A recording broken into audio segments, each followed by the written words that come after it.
Hi hello नमस्कार, स्वागत आहे तुमचं माझ्या मिनी ब्लॉगमध्ये. तर श्रावण महिन्यातला तिसरा श्रावण सोमवार आहे हा, आणि मी माझ्या आईकडेच करत आहे तिसरा श्रावण सोमवार. तर हे मंदिर ना माझ्या माहेरचं मंदिर आहे, जे की शेतात आहे, खूप लांब असं आहे. तर सर्व गाव या मंदिरात येत असते पूजेसाठी, बेल वाहण्यासाठी, कारण बेल गिल सगळं इकडेच आहे. तर पाणी वगैरे खूप भरलेली अशी काय म्हणतात विहीर आहे. तर पाण्याचं पण काही टेन्शनच नाही. आणि मी बरेच वर्षानंतर मी तशी आलेले आहे. माझ्या लग्नाला आता 14 वर्ष झाले. 14 वर्षाच्या नंतर मी या महादेवाला आलेले आहे बेलफूल वाहयासाठी, ते पण श्रावण महिन्यात.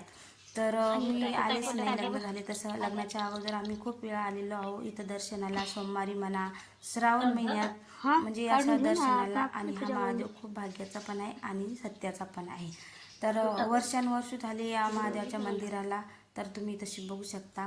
तर तुम्हाला हा पूर्ण व्हिडिओ बघायचा असेल तर माझ्या यूट्यूब चॅनलवर जाऊन बघू शकता.